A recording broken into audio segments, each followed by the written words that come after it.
पण तुम्ही तुम्ही त्यांना काय सल्ला दिलात का? काय आध्यात्मिक सल्ला तुम्ही म्हणतात दिला? तुम्ही काय तुमची चर्चा काय झाली हे जे तुम्ही महाराष्ट्राला कळू द्या, लोकांना बरं वाटेल. चर्चा 2.5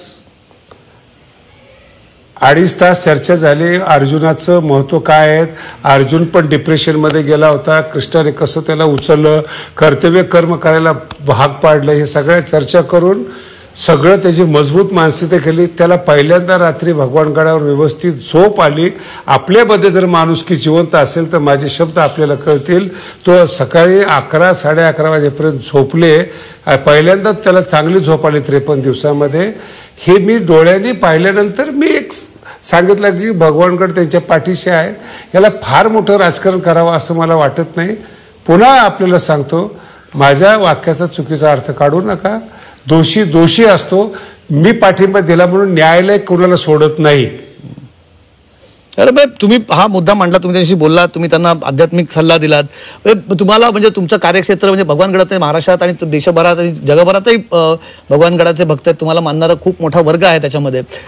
ही जेव्हा सगळी चर्चा सुरू होत्या, बीडचं प्रचंड नाव आलं. तुम्ही मगाशी उल्लेख केला की आष्टीमध्ये कसा त्यांनी पूर्ण भगवान बाबांनी पूर्ण पायी फिरून तो सगळा परिसर त्यांनी पिंजून काढला होता. बीडची या प्रकरणामध्ये बऱ्याचदा चर्चा होते. जी मसाजोग परिसर. जी त्याच्यामध्ये बऱ्याचदा बीडचं नाव येतं, कुठे चर्चा होते. बीडचा बिहार झाला आहे.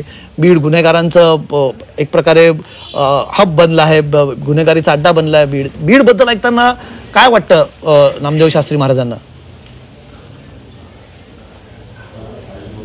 संतांची भूमी आहे सर.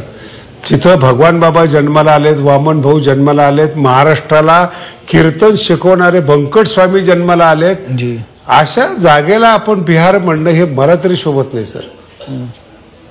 काय वाटतं का होत असावं हे सगळं? तुम्हाला काय वाटतं? आणि महाराष्ट्राचा सर, आपण पत्रकारात आपला तो व्यवसाय, वारकऱ्याला त्याच्यामध्ये कशाला घेताय? नाही, पण वारकरी म्हणजे एक संत माणूस जेव्हा बघतो ना या गोष्टीकडे, बघा आमची दृष्टी सामान्यांची दृष्टी असते बघण्याची. तुम्ही जसं तुम्हाला धनंजय मुंडेंच्या डोळ्यात तुम्हाला दिसलं त्यांच्या वेदना, तशाच तुम्हाला जिल्ह्याच्या डोळ्यातही वेदना दिसत असेल, तुम्हाला कळत असेल, म्हणून तुम्हाला संत म्हणून विचारलं. तुम्हाला एक ओवी सांगतो ज्ञानोबा यांची. जी हानी कनवा घेपती, पुसोनी शिण हरिती देती सुख, पुसोनी शिण हरिती. साधू संतांनी कसं वागावं त्याची ओवी. पुसोनी शिण हरिती विचारतात, त्याचा शिण हलका करतात, देती सुख. ही ज्ञानोबांनी आम्हाला शिकवण दिलेली सर.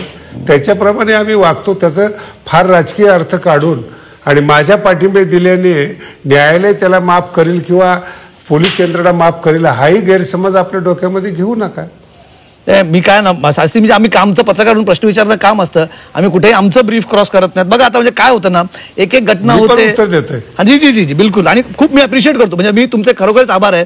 तुम्ही ही मोकळी चर्चा करतायत त्याबद्दल तुमचे मी मनपूर्वक अभिनंदन करतो आणि तुमचं आभारही व्यक्त करतो. म्हणजे ही चर्चा करताना तुम्ही अगदी मनमोकळेपणाने उत्तरं देतायत.